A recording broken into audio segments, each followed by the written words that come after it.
welcome to the deep dive. If you're listening to this right now, I want to ask you to do us a quick favor. Yeah, please do. Take a second to just, like and subscribe to the show. It really helps us keep bringing you these ultra-long, incisive breakdowns. Absolutely. And trust me, you are going to want to be subscribed for this one. Today, we are taking on a massive, comprehensive review of a newly published, highly controversial ebook. It's a heavy one. It is.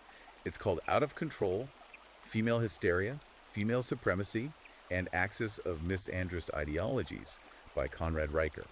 And right off the bat, I want to let you know you can go buy this book right now on Amazon Kindle and Google Play Books. Yeah, highly recommend grabbing a copy to follow along. We also suggest you follow the author at Conrad Riker on Substack. That's the @ symbol, Conrad Riker, all one word, just to keep up with his writing and research. Because it is an incredibly dense, provocative text. I mean, we are going to be unpacking its architecture in extreme detail today, layer by layer. So let me just set the hook for what we are exploring with you today. What if the decay of modern institutions, and we are talking about everything from the corporate HR department where you might work, to the justice system, all the way down to the fundamental family unit. What if that decay isn't an accident? Right. What if, as this book argues, it's the result of a deliberate ideological capture by unchecked emotionalism? That's the core premise. Our mission for this deep dive is to rigorously unpack Conrad Riker's worldview. We are going to examine his claims about history, about how institutions were captured, and what he describes as the red pill awakening of modern men. Yeah. If you are coming to this from the men's rights advocacy space or the broader manosphere, you might be looking to deeply understand the history of our institutions before they were, as the author frames it, captured by feminist and Marxist ideologies. Exactly. Our job is to report on the content of this book impartially, so you can understand exactly why this text is resonating so deeply with men who feel totally alienated by the modern world. But before we step into the weeds here, we need to issue a very strict, very clear impartiality disclaimer to you, the listener. Yeah, this is important. The source material we're covering today contains highly charged, deeply polarizing political and social commentary. Very polarizing. Right. And we want to emphasize that we are not taking sides. We are not endorsing the viewpoints of the author, nor are we condemning them. We are just the messengers here. Exactly. Our goal today is to objectively and impartially break down the arguments, the data points, and the overarching philosophy presented in this text. We are mapping out how Riker constructs his thesis. So let's start with the foundation. Riker spends a significant portion of the opening chapters building a historical and philosophical diagnosis of Western civilization. He really goes back. He does. He doesn't just, start complaining about modern dating. He goes all the way back to antiquity to set up his premise. He introduces this concept of the BPD state, which stands for borderline personality disorder. But before we get to the disorder part, walk me through what he claims the original healthy baseline of civilization actually was. So Riker argues that Western civilization was built on a very specific, historically robust foundation. He points to three main pillars: Greek logic, Christian moral law, and Enlightenment reason. Okay. And he categorizes all of these as inherently male-coded traits. Interesting. Yeah. He argues that the historical success of the West, its technological advancements, its legal frameworks, its scientific method, all of it relied on an obsession with structure, objective truth, and personal accountability. So things that can be measured. Precisely. For instance, he says the Greeks gave us the dialectic, the ability to argue ideas dispassionately to arrive at truth. The Enlightenment gave us the primacy of reason over superstition. Right. According to Riker, this male-coded architecture is what allowed civilization to thrive because it demanded that humans operate in objective reality regardless of how they felt about it. So he establishes that as the blueprint. But his core argument is that this blueprint has been thrown out, like completely replaced. Tossed out the window. He claims we've undergone a massive philosophical shift, a hijacking by what he terms female emotionalism, and a repressed maternal archetype. Yeah. How exactly does a repressed maternal archetype take over an entire civilization? That is the psychological crux of his argument right there. He posits a biological and sociological theory that the maternal instinct in women is an evolutionary constant. Meaning it doesn't just go away. Right. It doesn't just evaporate because societal norms change or someone gets a corporate job. However, in the modern era, as women have increasingly chosen careers, delayed marriage, or just opted out of motherhood entirely, That maternal drive has nowhere biological to go. Oh, I see where this is going. Yeah. Riker argues that instead of disappearing, this drive becomes repressed and then projected outward onto society at large. The state becomes the child. Exactly. The state, the corporation, the culture, they become the new children that must be managed, protected, and nurtured. He views this not as a political shift, but as a silent psychological coup, where the pillars of objective reality are replaced by a system that prioritizes emotional safety above all else. I'll make sure I'm following the mechanics of this because it sounds like it creates a very specific dynamic. If the state is acting out this maternal archetype, who is playing the other roles? Well, he introduces this intense concept of the infant versus the predator. Infant versus predator. Okay. Can you explain how he divides society into those two categories? Sure. Riker theorizes that a maternal state naturally divides the entire world into a binary to make sense of it. On one side, you have the infants. Okay. In his framework, this primarily includes women, but also any designated victim group. The state treats them as eternal infants, inherently innocent, inherently fragile, incapable of true malice, and in constant need of protection, validation, and subsidy. And the other side? On the other side of the binary, you have the predators. This role is assigned exclusively to men. Wow. Yeah.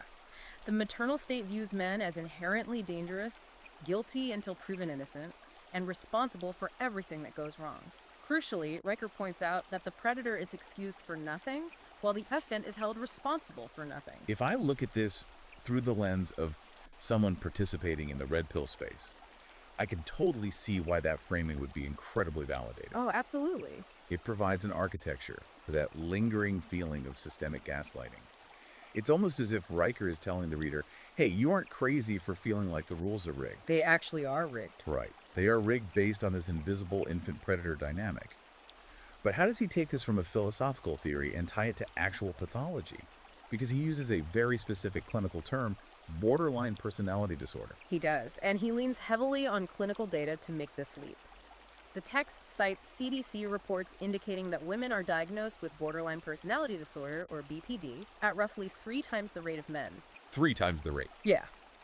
But Riker's provocative claim isn't just about individual diagnoses. His argument is that the core symptoms of BPD have been elevated from a mental illness into the overarching emotional framework of modern feminism and, by extension, modern society. What specific BPD traits is he pointing to that he believes have been normalized? He focuses on a few key traits: a desperate, irrational fear of abandonment, extreme black and white thinking, meaning you are either a perfect ally or an irredeemable enemy with no middle ground. No nuance allowed. None. He also lists impulsive behavior and intense emotional lability, where moods swing violently without logical provocation. And society just accepts this. That's his point. Riker argues that instead of society recognizing this emotional chaos as something that needs psychological correction, our modern institutions have reorganized themselves to validate and accommodate it. He coins the term responsibility reversal. Responsibility reversal. Let's dig into that. What does it actually look like in practice, according to the book? It's the systemic acceptance of the idea that a woman's emotional distress is always someone else's fault, usually a man's, regardless of the factual circumstances. Give me an example of how he illustrates that. Well, the author provides examples of modern rhetoric where phrases like, "your logic is oppressive," or "you made me cheat because you were emotionally unavailable," are treated as valid, serious arguments. Oh, wow. Yeah. In the BPD state, the internal emotional turbulence of the infant class is treated as objective reality, and the predator class must endlessly alter their behavior to soothe that turbulence. Riker brings up some incredibly jarring, real-world anecdotes to illustrate how deeply this responsibility reversal has infected the legal system. He really does. Let's look at the criminal side first. He details a case in Florida that is just wild. Can you walk me through his analysis of that stabbing incident? The book outlines a case where a woman in Florida violently attacked her boyfriend, stabbing him in a rage. Okay, so a clear-cut violent crime. In a traditional legal framework based on Enlightenment reason, yes. The focus would be on mens rea, the criminal intent, and the objective act of violence. But according to Riker's telling, her defense attorney successfully utilized a menstrual rage defense. A menstrual rage defense. Yes. The author describes the courtroom scene where the judge allegedly nodded solemnly, accepting hormonal dysregulation as a valid excuse that granted her total legal immunity. She walked free. How does Riker frame the broader implication of that specific verdict? He utilizes that anecdote to shock the reader into seeing that the legal system is no longer a blind arbiter of justice. It has become an enforcer of the maternal state. So the rules apply differently based on who is on trial. Exactly. His thesis is that if a man commits an act of violence, the system attributes it to his innate toxic nature. He is acting out his role as the predator. But if a woman commits an act of violence, the system short-circuits. It has to find a way to make her the victim. Right. It searches desperately for a way to recast her as the victim of her own biology, or even the victim of the man she just attacked, in order to maintain her status as the innocent infant. That is on the extreme criminal end of the spectrum.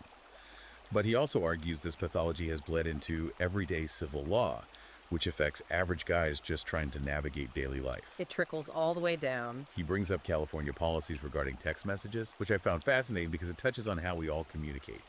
What is his claim there? This is where Riker argues the shift from objective fact to subjective feeling becomes weaponized in daily life. He notes that in California, civil policies and restraining order guidelines have expanded to allow individuals to claim emotion distress or harassment based merely on the tone of a text message. Just the tone. Just the tone. He emphasizes that we aren't talking about explicit threats of violence or abuse of profanity. We are talking about subjective interpretation. Okay, give me an example. He gives the hypothetical example of a man sending a text that says, "We need to talk about our schedule." Historically, that is a neutral, objective statement of fact. But Riker argues that under the new rules of the BPD state, if the recipient, usually framed as the female, claims that the tone of that text made her feel emotionally unsafe or anxious, that subjective emotional reaction can become grounds for legal or HR action. That seems to create an impossible maze. If I send a text, I know what the words mean. But if the legal standard is no longer what I wrote, but how the other person decides to feel about what I wrote, how do you even defend yourself? Riker's conclusion is that you can't, and that is entirely the point of the system. He argues that men are biologically predisposed and culturally socialized to operate on logic, metrics, and objective reality. If I do A, B happens. Exactly. When corporate, legal, and social structures abruptly abandon objective reality and switch to a currency of subjective emotion, men are left completely disarmed. They are playing chess, while the state has decided the game is now about who can cry the loudest. So the takeaway from this first section of the book is that men are essentially existing as second-class citizens in a system that pathology has captured. Yes. They're either treated as predators to be managed through constant surveillance or servants to be taxed to subsidize the state. And Riker is telling his readers that they need to stop trying to fix the system or apologize for falling short, because the system isn't broken. It's working exactly as intended. It was purposefully redesigned to prioritize female emotional comfort at the expense of male logic and autonomy. Precisely, which leads to a crucial question. If the old system relied on courts, logic, and physical enforcement to maintain order, how does this new maternal system enforce its rules? Riker argues it requires an entirely different arsenal of weapons. Let's dive into that arsenal. Riker introduces an acronym that serves as the foundation for his entire theory of modern social enforcement GSR. Gossip, shame, and rallying. Right. Gossip, shame, and rallying. He describes this as the primary engine of female-coded aggression. But to understand it, we have to look at how he contrasts it with male aggression. Break down that distinction for me.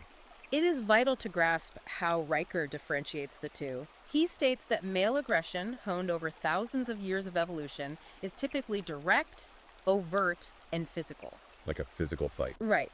When two men have a severe conflict, it might escalate to physical violence, but that violence has clear boundaries. You know when a punch is thrown, and you know when the fight is over. There is a victor and a loser, and usually a reset. And female aggression. Riker argues that female aggression operates on an entirely different evolutionary track. It is covert, it is indirect, it avoids physical confrontation because, historically, women were physically weaker. Therefore, the weapon of choice is reputation assassination. He refers to it as indirect aggression. It's the idea that you don't use fists or weapons. You use whispers, social exile, and coordinated character destruction. He portrays GSR gossip, shame, and rallying as a relentless machine that runs constantly in the background of our workplaces, universities, and social circles. And to back this up, the text cites the work of anthropologist Dr. Helen Fisher regarding covert rallying observed across 14 different cultures.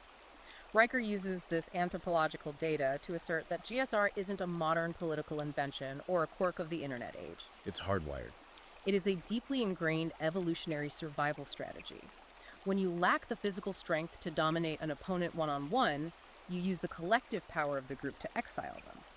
Riker posits that modern institutions, particularly social media and corporate HR departments, have industrialized this ancient evolutionary tactic into a terrifyingly efficient weapon. And a massive component of how this weapon is deployed involves a concept he calls the cry bully. The cry bully, yes. So this is someone who initiates an attack, but the moment you push back or try to defend yourself with facts, they instantly burst into tears and claim victimhood. It completely inverts the dynamic. He actually points to a Stanford study to back up how effective this is. What did that data show? The book references a Stanford behavioral study which found that women are 3 times more likely to cry during heated arguments, specifically as a mechanism to shut down male reasoning. That's fascinating. Raker notes that the researchers reportedly labeled this tactic tear blackmail. In the framework of the maternal state we discussed earlier, tears are the ultimate trump card. They are not viewed by Riker as an expression of genuine vulnerability or distress. They are viewed as a calculated mechanism of control.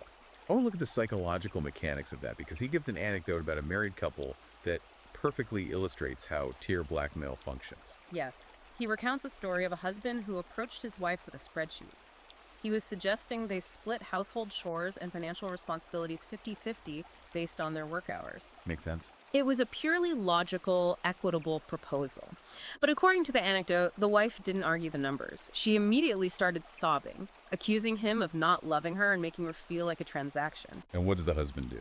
The man instantly backed down, apologized, and abandoned the spreadsheet. Riker analyzes this interaction to show that the man didn't yield because his logic was flawed. He yielded because the emotional cost of holding his ground was made unbearably high. So the tears won. The tears bypassed his logic and weaponized his own innate male empathy and guilt against him. So that is how it works in the living room. Ah. But the book argues that the real-world consequences of this GSR machine in the public sphere are completely devastating. Devastating. It's not just about losing an argument over chores. It's about having your entire livelihood erased in hours. He shares a story about a high school teacher in Ohio from 2022. Tell me about that case. This anecdote perfectly illustrates the rallying aspect of GSR. According to Riker, this Ohio teacher graded a paper objectively and gave a female student a CN average passing grade. Right. However, the student felt emotionally injured by not receiving an A. Within 3 days, she activated the gossip network. She and her friends created a coordinated mob on TikTok, spreading rumors that the teacher was creepy and made them feel unsafe. And what was the institutional response? Did the school look at the grading rubric? That is the core of Riker's critique. The institution capitulated instantly. School administrators didn't ask for evidence of inappropriate behavior. They didn't protect the teacher's right to objective grading metrics. They raided his classroom, locked his email, and placed him on leave. Over a TikTok rumor. Yes. Riker emphasizes that these teenage girls weren't acting out of a genuine pursuit of justice against a predator. They were engaging in an ancient tribal behavior, testing the raw power of their collective ability to destroy man. And the school validated that power by protecting the emotional narrative of the students over the objective reality of the teacher. He gives another example that is perhaps even more chilling, involving a guy in Silicon Valley. This really highlights the speed and the complete lack of due process in these situations. What happened there? The book details a man who was blacklisted from 3 separate startup companies in Silicon Valley. The catalyst wasn't workplace misconduct. He had gone on a single date with a woman, and afterward he rejected her via text message, stating he didn't feel a connection. Okay. In response, she accused him of gaslighting and being a narcissistic manipulator. Just to clarify the timeline here, Raker points out they had never even worked together, right? Correct. The text states they exchanged exactly 7 text messages total. 7 texts. But she utilized the GSR network. She took her accusation of emotional manipulation to private, female-only tech networking groups on Slack and Facebook. The gossip spread, the shaming began, and the hive rallied. And what happened to him? Within weeks, his professional reputation in that specific industry sector was reduced to ashes. Hiring managers who had never met him dropped his resume. Riker uses this to demonstrate that in the BPD state, there is no due process, no right to face your accuser, no HR investigation. There is only the immediate, final verdict of the Whisper Network. If we take this concept of GSR and apply it to a macro level, Riker explicitly points his lens at the Me Too movement. He goes right for it. For the vast majority of mainstream culture, Me Too is understood as a long overdue reckoning with powerful men who abuse their positions to commit sexual assault. But Riker deconstructs it entirely. How does he frame that movement through the lens of his thesis? Riker views the Me Too movement not as a pursuit of legal justice, but as the ultimate industrialized manifestation of gossip, shame, and rallying. He impartially characterizes the movement in the text as public shaming without evidence and tribal vengeance with hashtags. Tribal vengeance. Yeah. His thesis is that the movement bypassed the Enlightenment era legal system entirely because the legal system requires evidence, cross-examination, and the presumption of innocence. The GSR machine requires none of those things. It only requires an accusation and a willing mob. He points to specific high-profile cases to anchor this argument. He brings up Roy Moore, the politician in Alabama. He brings up comedian Aziz Ansari and Louis C.K. Let's look at how he analyzes those specific examples. Riker selects these cases strategically. With Roy Moore, who was accused of assaulting a woman in a mall decades prior, the book claims that subsequent security and layout analyses suggested he couldn't have been where the accuser claimed, yet his political career was destroyed before the facts could be adjudicated. And Aziz Ansari. With Aziz Ansari, the accusation stemmed from what was, by the accuser's own admission, a bad date with awkward, misread physical cues, not a crime. And with Louis C.K., his career was obliterated for acts involving consenting adult women in private spaces. Wait, let me make sure I understand Riker's logical through line here. Because someone might say, well, Louis C.K. admitted to what he did, so it wasn't just a rumor. How does Riker justify labeling the entire movement as tribal vengeance if some of the men admitted to the behavior? It's a crucial distinction in his framework. Riker isn't necessarily arguing that the men in these examples were flawless angels. His argument centers on the mechanism of their destruction. The mechanism. He points out that none of these specific examples involved criminal convictions in a court of law. Yet, their lives, legacies, and ability to earn a living were destroyed instantly by viral accusations and public sentiment. They were exiled. Exactly.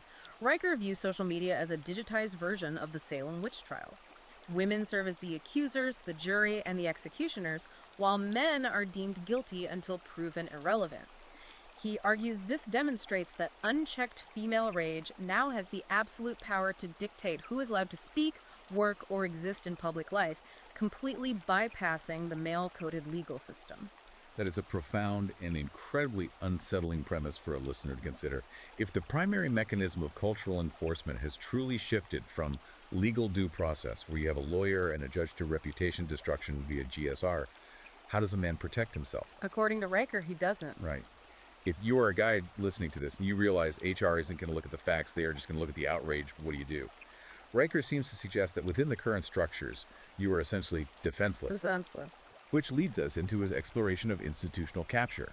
If these tactics are so pervasive, how do these ideologies actually manage to take over the workplace, the schools, and even the church? This is a vital part of the book for anyone interested in how power actually changes hands in a society. Riker doesn't just claim that the vibes of culture have changed. He attempts to prove, using hard economic and institutional data, that the actual gears of society have been maliciously re-engineered to actively penalize men and elevate women, entirely divorced from merit or competence. Let's start with the corporate and economic erasure of men. Riker pulls out some heavy data points to show that this isn't just a feeling, it's a measurable wealth transfer. He cites data from the OECD, the Organization for Economic Cooperation and Development from 2023. What exactly did that data reveal? The OECD data Riker highlights shows a startling correlation. For every 10% rise in female parliamentary and institutional representation within a given nation, male labor force participation drops by 3.2%. How does he interpret that? Because a mainstream sociologist might say that just means the workforce is balancing out, or men are choosing to stay home. Riker flatly rejects the balancing out narrative. He views this data as evidence of a direct, zero-sum economic war. He argues that as women gain institutional and legislative power, they inherently enact policies that disadvantage male workers while simultaneously expanding the welfare state. So they tax the men more. Yes. They increase taxation on the remaining male workforce to fund female independence, childcare subsidies, and social safety nets. He characterizes this phenomenon as the feminist tax. The feminist tax. The state literally steps in to become the surrogate husband, extracting resources from men by force of law to provide for women, removing the need for women to partner with men on an individual basis. And he tracks this same dynamic into the corporate boardroom. He points to a 2022 internal audit leaked from Salesforce. The statistics in this audit are wild. Walk me through what happened there. The Salesforce audit revealed that 68% of internal promotions over a specific period went to women. On the surface, corporate PR would celebrate that as a victory for diversity. However, Riker points out the hidden detail. Which was? The data showed that men were simultaneously outscoring those promoted women on almost all key performance indicators: sales numbers, project completions, efficiency metrics. So Riker's asking, if the men are demonstrably performing better at the actual job, where is the meritocracy? Exactly. Or rather, that is his exact line of questioning. He claims that objective competence is now entirely irrelevant in the corporate world. He argues that diversity, equity, and inclusion initiatives are the new, unquestionable gods of the HR department. And HR is mostly women. Right. And because these HR departments are overwhelmingly staffed by women, they serve that demographic agenda with religious fervor. In his view, they do not care if the company's bottom line suffers or if harder working men are demoralized. They only care about hitting ideological quotas and protecting the collective female in-group. This circles right back to the BPD state theory. If you discard objective performance metrics, how many widgets did you sell, in favor of demographic quotas and emotional alignment, the institution has been successfully captured. Completely captured. But Riker doesn't stop at the corporate world. He looks at the very foundations of how we raise and treat people, education, and mental health. He describes these fields as a mirage that has been weaponized to pathologize masculinity itself. Let's look at the mental health aspect first, specifically his data on Sweden. Sweden is a fascinating case study because it is universally held up by progressives as the absolute pinnacle of gender equality and social enlightenment. Riker looks at their mental health system and notes that 85% of mental health care staff in Sweden are women. 85%. But the crucial part of his analysis is the treatment model they utilize. He claims it has completely shifted from behavioral correction, meaning helping a patient change their toxic behavior to function in reality, to a model of total emotional validation. What are the consequences of that shift, according to book? If a patient goes into therapy in Sweden, what are they being told? According to the text, patients are continuously told that their subjective feelings are always valid, their self-diagnosed trauma is unquestionable, and society, or the patriarchy, is entirely to blame for their personal failures. No one in the system demands self-control. No one demands personal responsibility. So it's just endless validation. Right. Riker quotes a Swedish psychiatrist who admitted that under current cultural guidelines, they are essentially forbidden from challenging a patient's delusions or maladaptive beliefs. They are only permitted to affirm them. Riker claims the result of this massive validation engine is that Sweden now has one of the highest rates of long-term disability due to mental illness in Europe. So he's saying the system rewards helplessness. Yes. And furthermore, he argues that it actively pathologizes traditional male traits. If a man exhibits stoicism, independence, or competitive anger, he is diagnosed as toxic or emotionally stunted. But if a woman exhibits borderline traits, hysteria, blame shifting, emotional volatility, the therapeutic state praises her for expressing her truth and doing the work. And we see this exact same ideological framework bleeding directly into the education system, where boys are falling behind at historic rates. Riker shares a piece of evidence that is incredibly stark, a leaked, time-stamped email from a school administrator in Connecticut. What did that email say? The leaked email explicitly stated, "We don't need more engineers, we need more nurturers." I have to pause there. How does Riker analyze that? Because someone can read that and think, well, maybe the school was just doing a push for social-emotional learning that week. Does he see it as a broader conspiracy? Riker treats that, quote, not as a momentary slip of the tongue or a localized initiative, but as the unmasked, explicit mission statement of the entire modern education system. He argues that public education has been purposefully dumbed down, stripped of physical competition, and rid of objective grading metrics so that girls can feel smart and comfortable, while hyperactive, competitive boys are marginalized or medicated. So they're engineering society away from builders. He argues that the system actively despises problem solvers, builders, and innovators, which are traditionally male-coded objective roles. Instead, the state wants to mass-produce empaths.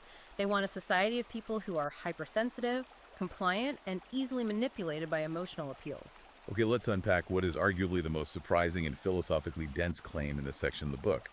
Riker asserts that feminism hasn't just captured schools and HR departments. He claims it has literally, functionally replaced traditional religion in the West. He uses a quote from the cultural critic Camille Paglia to set this up.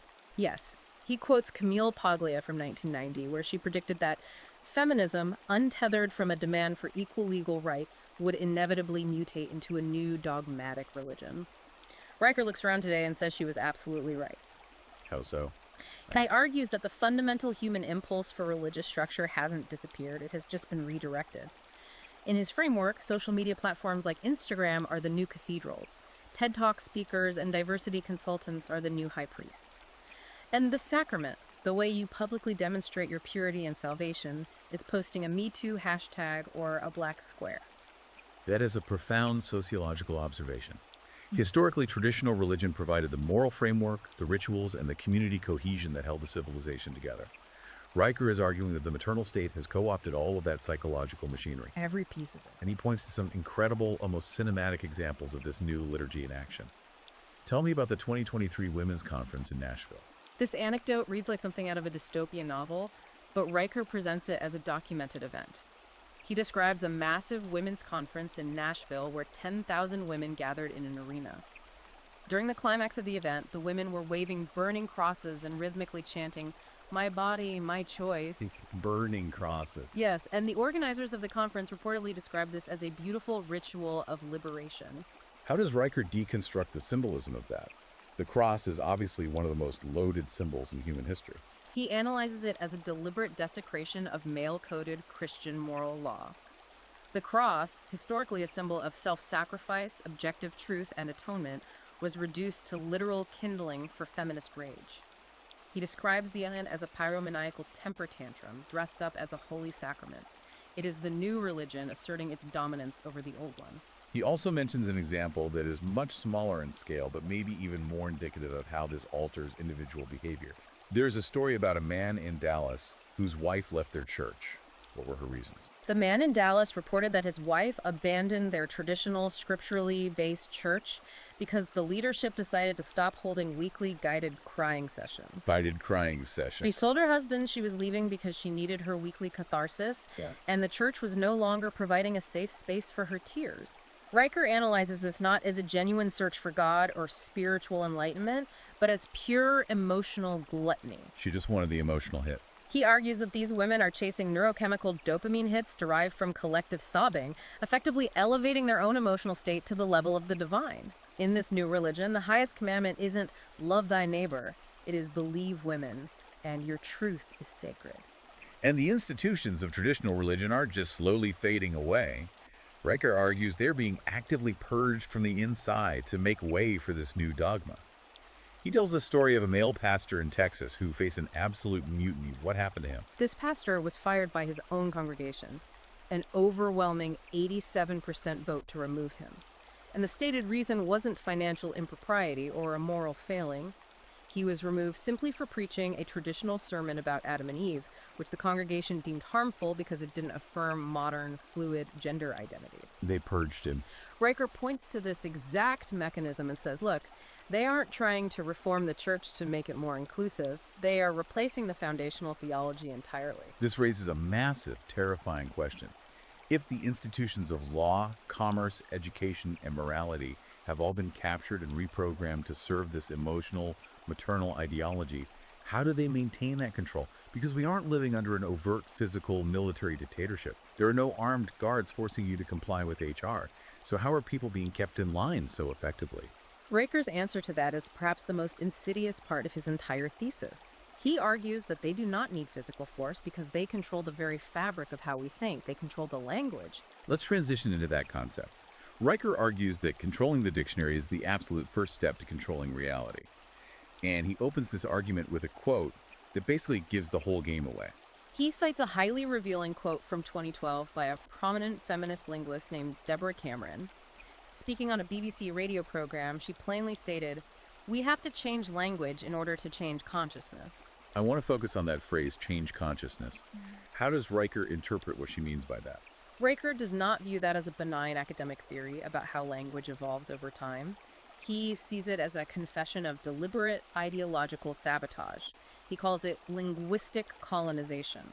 Linguistic colonization. The premise is simple but devastating. Human beings think in words. If you can control the definitions of the words men use to describe their experiences, you can fundamentally alter what they are capable of conceptualizing. You box them in? You trap them in a mental cage where they cannot even articulate their own oppression because the vocabulary required to do so has been outlawed or redefined. We have seen this happen in real time with weaponized vocabulary. Words that used to have very specific narrow meanings have been twisted into what Riker brilliantly calls cognitive landmines. And these landmines are designed exclusively to silence male expression. Let's look at the granddaddy of them all, patriarchy. How does Riker explain the inflation of that word? He notes that originally, in anthropology and sociology, patriarchy described a very specific historical social structure where men held formal, legal, and absolute authority over family and state. But Riker argues the word has suffered grotesque, intentional definition inflation. Today, it has been stripped of its historical context and turned into a cosmic, omnipresent boogeyman. It just means everything bad. It is used as a catch-all excuse to blame men for literally everything, from systemic economic issues to bad weather to a woman's subjective emotional discomfort on a random Tuesday. By blaming the invisible patriarchy, the maternal state ensures women never have to take personal accountability for their own failures or choices. Another term he dismantles is mansplaining. This one is everywhere. He notes it was coined around 2008 in an essay by Rebecca Solnit, and now it appears over 2.3 million times a year in media. What is Riker's critique of how mansplaining functions as a weapon? Riker argues that mansplaining is no longer a critique of genuine condescension or arrogance. It has morphed into a blanket, unassailable ban on male expertise. The mechanism works like this. If a man states an objective fact, attempts to teach a complex subject, or simply corrects a factual error, and a woman feels intellectually insecure or challenged by his knowledge, she can drop the mansplaining card. And what happens when she drops that card? Does it lead to a debate about the facts? Never. And that is Riker's point. The accusation of mansplaining completely bypasses the factual content of what the man is saying. It attacks his right to speak at all. It instantly erases his credibility and frames his knowledge as an act of aggression. It is a linguistic tool designed to force men to apologize for being competent. He also targets terms like toxic masculinity, male fragility, and emotional unavailability. He points out that these sound like clinical, psychological terms, but they aren't. Exactly. I mean, that is a central part of his thesis. He argues these are not scientific diagnoses found in a medical textbook. They are linguistic traps designed to put men in an inescapable double bind. Think about the architecture of these words. If a man displays traditional strength, stoicism, and a desire to protect, he is labeled with toxic masculinity. Right. But if he is attacked and attempts to defend his reputation or his logic, he is immediately accused of male fragility. And if he realizes the game is rigged and decides to withdraw and remain silent, he is condemned for his emotional unavailability. You can't win. Riker argues that no matter what action a man takes, the language has been pre-rigged to ensure he is always in the wrong. And it goes beyond just shaming male behavior. Riker points out that this ideology is attempting to sever language from biological reality entirely. He points to the creation of Frankenstein words.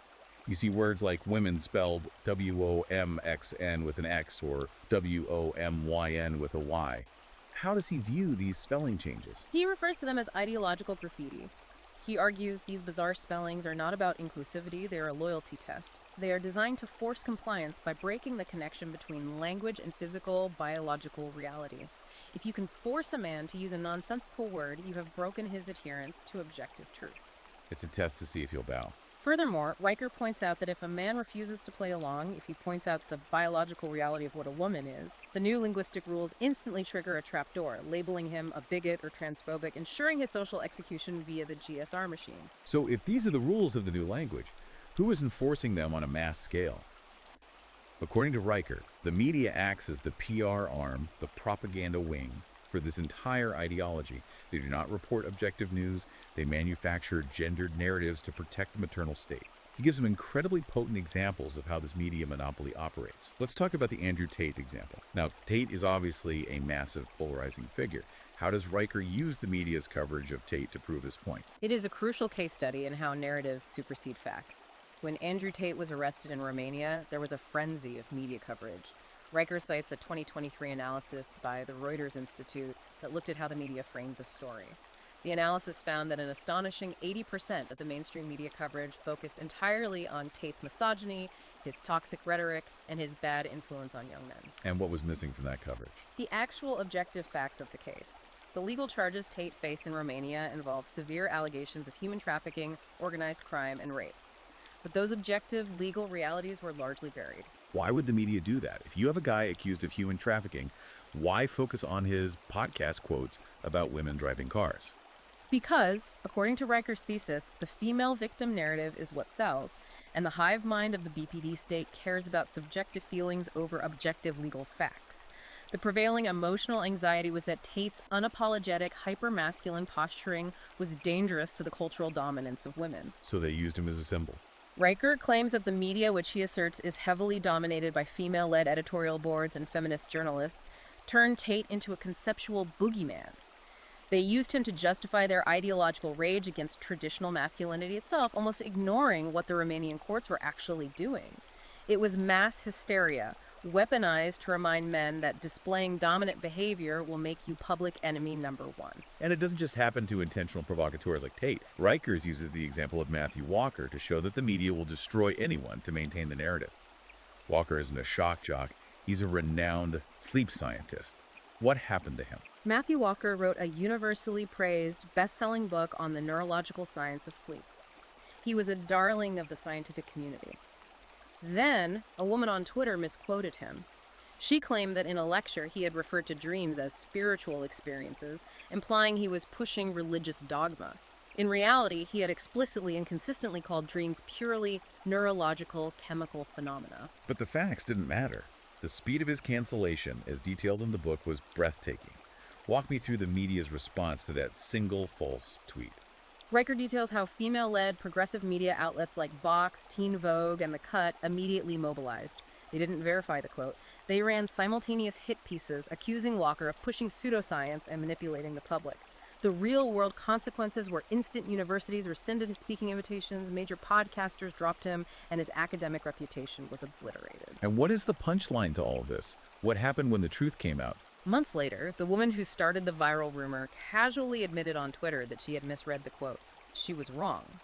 But the crucial part of Riker's analysis is what didn't happen next. There were no apologies from the media outlets that destroyed him. There were no massive retractions. His speaking gigs weren't reinstated. The Me Too industrial complex, as Riker calls it, simply ignored the truth and moved on to the next target. Once the GSR machine is activated, objective logic is totally irrelevant. The destruction of the male target is the goal, regardless of his innocence. If we pull back and look at the bigger picture, the media doesn't just destroy the men they dislike, they actively try to engineer and promote a very specific type of man that they want to normalize. Riker is absolutely vicious in his critique of what he calls the castrated archetype. Who is he talking about here? He directs his vitriol at the media-promoted sensitive man. He specifically calls out modern celebrities who are championed by fashion magazines and pop culture. He names Timothy Chalamet, who wore a pearl earring and a harness to the Met Gala while giving interviews to GQ about dismantling toxic masculinity. He points to Harry Styles wearing dresses on the cover of Vogue. He mentions Joaquin Phoenix weeping uncontrollably at award shows. The media frames those guys as progressive heroes, pushing boundaries. How does Riker frame them? Riker frames them not as rebels, but as capitulating collaborators. He argues they have voluntarily traded their innate male dignity for female approval and media access. In the dogma of the maternal state, male strength is viewed as inherently suspect, male protectiveness is patronizing, and traditional male leadership is oppressive. Therefore, the media heavily rewards and enriches men who visually and behaviorally reject their biological nature, adopting a servile, aesthetically small, and non-threatening persona. Riker bluntly states that this sensitive man archetype isn't evolved, he's neutered. And the really tragic part, according to Riker, is that a lot of average guys buy into this. They think that if they act like the sensitive, crying, vulnerable guy the media tells them to be, they will be rewarded in their personal lives. But what happens when these newly molded sensitive men try to actually date real women in this society? This brings us to a massive section of the book, exploring the complete collapse of modern dating, and what Riker calls the marriage strike. For a listener who is actively observing or participating in the modern dating market, this section is where Riker's abstract theories hit hard, quantifiable reality. He argues that modern romance is no longer a mutual partnership based on shared values. It operates exactly like a ruthless, highly skewed pyramid scheme. Let's look at the numbers he uses to build this case, because they are staggering. He cites a leaked 2023 internal report from the dating app Bumble. Can you break down what that data actually showed about human behavior? The Bumble data is a perfect illustration of his premise. The internal metrics showed that 90% of female users were swiping right on only the top 10% of male profiles. And when they dug into what constituted that top 10%, women were specifically brutally filtering for the top decile of physical height, income, and educational status. Meanwhile, on the other side of the app, 78% of men were swiping right on women across a vast spectrum of average looks, average jobs, and varying educational backgrounds. Let's pause there, because the disconnect between expectation and reality is massive. Yeah. How does Riker reconcile the fact that women collectively complain about being invisible or that there are no good men left when the data shows they are only acknowledging 10% of the male population? Riker points out the intense hypocrisy of this dynamic. He notes that modern feminism continuously demands absolute egalitarian equality in the boardroom and the home. Yet, in the dating market, women rigorously and mercilessly enforce hypergamy. For those who might not be deep into evolutionary psychology, what exactly does he mean by hypergamy in this modern context? Hypergamy is the evolutionary biological drive for a female to seek a mate who is higher in status, wealth, and physical capability than herself. Riker argues that feminism promised equality, but women's biological instincts still demand a superior provider. So you have a vast majority of average earning women competing viciously for a tiny fraction of elite, wealthy men. In this pyramid scheme, Riker argues that women act as the incredibly demanding, unsatisfied investors at the top, while average, hardworking men are treated simply as disposable currency, invisible to the market. Mathematically, most men are guaranteed to lose. And it isn't just about income.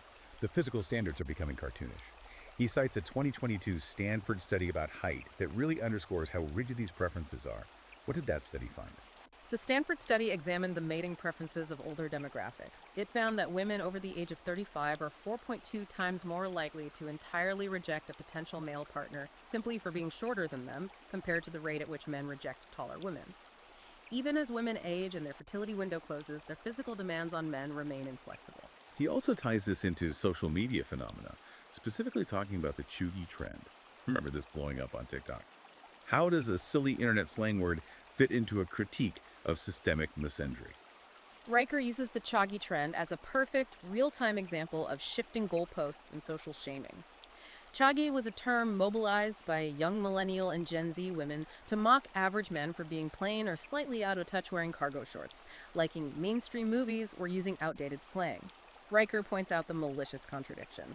At the exact same time these women are mocking average guys for being basic, they are publishing articles insisting that men must spend exorbitant amounts of money on intensive therapy, fashion consultants, bespoke gym memberships, and dating coaches just to be deemed minimally acceptable for a coffee date. It's an endless tightrope. Be confident, but don't be arrogant. Be completely open with your deepest traumas, but don't be clingy or dump your emotional labor on her. Precisely. Riker argues these aren't genuine standards for a healthy relationship. They are control mechanisms designed to keep men off balance. And when men inevitably fall short of these contradictory demands, women don't offer grace or help. They take to the internet to mock them, activating the gossip network to humiliate them publicly. Okay, so let's play out a hypothetical. Let's say a guy actually navigates this minefield. He hits the gym, makes a great salary, lands in that top 10%, gets married, and buys the house. What is waiting for him on the other side? According to the book, it is the ultimate trap, the divorce machine. The reality of family courts is depicted as incredibly grim. Let's start with who is actually pulling the plug on these marriages. Riker highlights a widely acknowledged statistical reality. Women initiate somewhere between 70 to 80% of all divorces in the United States. And how does he interpret that? Because the cultural narrative is usually that women file for divorce because men are cheating or abusive or failing to help around the house. Riker rejects that narrative entirely. He argues that the legal system has been engineered to financially incentivize women to break their vows. He claims that women initiate divorce because they know the family courts will allow them to use their children as leverage, walk away with exorbitant alimony, seize the primary residence, and secure child support, all while being praised by their social circle as brave victims escaping a stifling situation. He describes the family court system as a weapons factory, designed specifically to extract every penny of wealth a man has built and shred every ounce of his dignity. He shares an anecdote here that is truly mind-blowing, involving a man in Portland. It perfectly illustrates how the BPD state logic, where feelings trump facts, has infected the divorce courts. Tell me about the socks. The book details the divorce proceedings of a man in Portland. He had a stable, high-earning job, paid the mortgage consistently, and there was no history of physical abuse or infidelity. But his wife filed for divorce and demanded the house and 6 figures in alimony, her primary piece of evidence. She told the judge that her husband frequently left his dirty socks on the bedroom floor. I mean, that's annoying, but it's laundry. How does that become legal grounds for destroying a man's financial life? Because of the linguistic hijack we discussed earlier, the wife didn't say, "I am annoyed by the laundry." She used the weaponized vocabulary of the maternal state. She testified that the socks on the floor made her feel emotionally unsafe and that they were a symbol of his systemic male indifference to her lived experience. And the judge bought it. According to Riker, the court agreed completely. The judge granted her the house, the alimony, and even ordered the husband to attend mandatory behavioral therapy for emotional neglect. Riker uses this horrific example to prove his core thesis. When subjective feeling trumps objective fact in a court of law, socks on the floor aren't just laundry anymore, they are legally actionable evidence of abuse. He calls it hormonal tyranny dressed up as jurisprudence. Which brings us to what is undoubtedly the most controversial, polarizing part of Riker's entire book. His take on motherhood versus lifestyle. Again, keeping our strict impartiality, we must examine how Riker frames the modern feminist approach to biology, because he does not hold back. How does he view the way modern women approach having children? Riker argues that modern women have committed a profound societal betrayal by abandoning what he views as their most sacred biological and evolutionary duty, motherhood. He claims they have traded the profound responsibility of raising the next generation for a shallow boutique lifestyle choice he calls self-actualization. He paints a picture of a culture where women chase corporate status, international travel, cosmetic surgery, and fleeting emotional intensity, while viewing the sacrifices of family as oppressive. He specifically dives into the topic of abortion here, and his framing is incredibly harsh. How does he categorize it within his broader theory of the BPD state? He characterizes the abortion of nearly 1/8 of the global population over the last few decades, not as a necessary healthcare right for cases of extreme poverty, medical emergency, or trauma. He frames it as a mechanism of sheer sociopathic convenience. He argues that women have turned abortion into a holy sacrament, specifically to avoid the consequences of their actions and maintain their status as eternal infants who hold no responsibilities. And how does he connect that back to men? Because a feminist argument would say, my body, my choice, has nothing to do with him. Riker points out the brutal economic contradiction. He argues that the sociopathic element of this system is that women demand the absolute right to avoid family responsibilities, yet they simultaneously demand that men, the very men they are rejecting, divorcing, and alienating in the dating market, subsidize these independent lifestyle choices through massive taxation and the funding of the welfare state. So he's saying the maternal instinct hasn't vanished, it has just been fertilized. Instead of nurturing actual children, women are nurturing their own perpetual victimhood and demanding that the state act as their uncomplaining provider. And men are looking at this incredibly hostile landscape where they are expected to work, bleed, and pay for a system that openly despises them, and they are simply walking away. The marriage strike isn't a coordinated protest. It is thousands of individual men looking at the math, looking at the legal risks of family court, and decided to opt out of the game entirely. Exactly. Which leads us to the ultimate question of the book. If the institutions are fully captured, if the language is hijacked so you can't even argue back, and if the legal system and the dating market are literal traps, what is the solution? What does Riker propose his readers actually do? How do they break the spell? Let's move into our final section, the path back. Riker introduces a philosophical concept he calls praxa. What is praxa, and how does it combat the hysteria of the BPD state? Praxa is a term Riker uses to describe the practical, uncompromising application of truth. It is the active antidote to emotional manipulation. He argues that before men can change the world, they must first prepare their own minds. They must restore what he calls epistemic hygiene. Epistemic hygiene. Break that down for me. Epistemology is the study of knowledge, right? How we know what is true. So what does hygiene look like in that context? Riker cites fascinating psychological research from University College London to explain this. The researchers found that prolonged exposure to high emotion, repetitive feminist or progressive rhetoric actually increases cognitive rigidity in individuals. Wait, so it actually makes people less open-minded? Yes, according to Riker's interpretation of the data, people stop thinking critically, they stop analyzing arguments, and instead start automatically reciting pre-programmed slogans like "believe women" or "check your privilege," almost like cult initiates responding to a bell. Epistemic hygiene means actively, aggressively cleaning your mind of these ideological viruses. It requires a return to the classical trivium grammar, logic, and rhetoric. It means looking at a situation, identifying the objective facts, and absolutely refusing to accept terror, blackmail, or emotional distress as a substitute for a valid, logical argument. It is like installing antivirus software for your brain. And he notes that men are already organically doing this by reclaiming language. You hear terms in the manosphere like red pill, frame control, and sigma male. A mainstream critic would just dismiss those as toxic internet buzzwords. How does Riker view them? He views them as essential intellectual armor. When a man declares he has taken the red pill, he is not just adopting a movie reference. He is making a profound philosophical declaration that he sees the matrix of the maternal state, he recognizes the manipulation, and he is fully awake. When a man talks about maintaining frame control, he is consciously practicing the refusal to be swept into a woman's emotional chaos. Riker isn't selling a new religion to replace feminism. He views these terms as men fighting a guerrilla war of meaning, trying to invent the vocabulary they need to survive. And this individual mental awakening is starting to coalesce into something larger.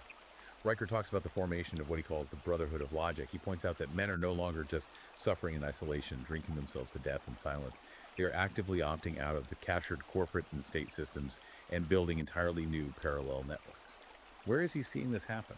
He highlights the explosive, undeniable growth of independent, male-centric forums and digital spaces. He mentions massive communities like the subreddits r/menslive or sprawling websites like A Voice for Men. He notes that A Voice for Men routinely pulls in over 5 million unique visitors a month. 5 million men a month seeking this out. What are they doing in these spaces that they can't do in mainstream society? They are speaking freely. These spaces are self-organized, largely immune to corporate HR censorship, and entirely free of diversity, equity, and inclusion mandates. Men are gathering to debate philosophy, discuss physical fitness, share legal strategies for surviving family court, and mentor each other on fatherhood. Furthermore, he points to the rise of highly vetted, private, real-world networks. He mentions groups he has interviewed, like the Pro-Feminist Network and Real Men Rise. In these private enclaves, men are literally detoxing from decades of psychological manipulation. They're realizing, often for the first time, that the constant tears and crises of their partners weren't genuine expressions of vulnerability, but calculated mechanisms of control. So what is Riker's ultimate call to action? He isn't telling men to march on Washington or run for office in a rigged system. He is calling for a return to stoicism. What are the rules of engagement for this new parallel society he wants men to build? His call to action is a demand for radical, uncompromising accountability and a total, unapologetic rejection of female-coded rules of engagement. He tells men to stop whining about the system, stop trying to explain yourself to people who hate you, stop apologizing for your innate male nature. He demands they rebuild communities based purely on objective facts, merit, and logic. He lays down some very hard, specific rules for how these spaces must operate if they're going to survive. Yes, he mandates strict operational hygiene for these new networks. No gossip allowed, no shaming campaigns, no rallying against a target without absolute proof. In professional settings, no crying in meetings, no tone policing text messages. If someone attempts to use the cry-bully tactic on you, you do not comfort them, you turn around and walk away. You completely refuse to participate in any system, relationship, or corporation that treats you as a disposable resource or a presumed predator.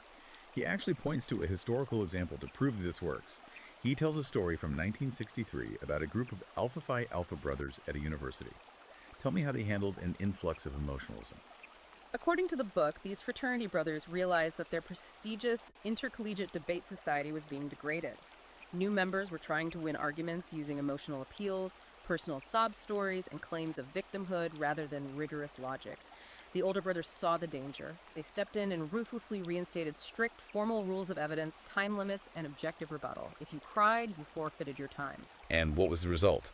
Did everyone quit because it was too harsh? The exact opposite.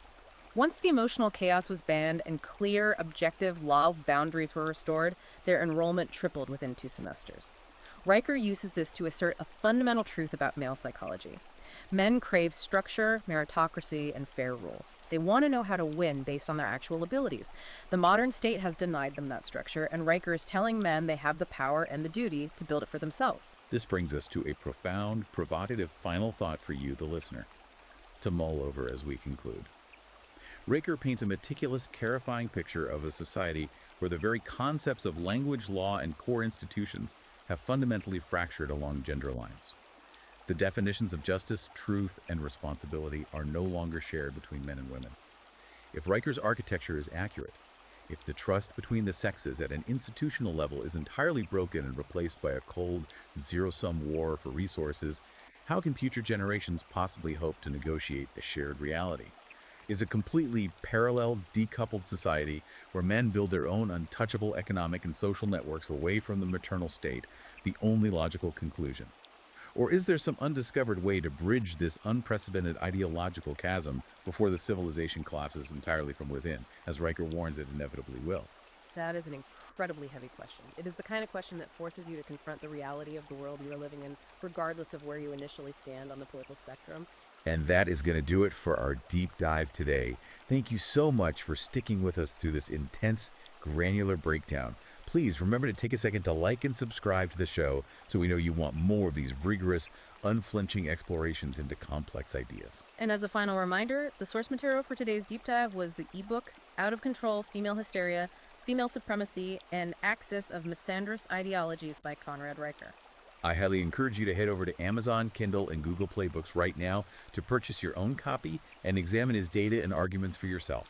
And don't forget to follow the author at Conrad Riker on Substack to stay updated on his ongoing research. Until next time, keep questioning the narrative and stay curious.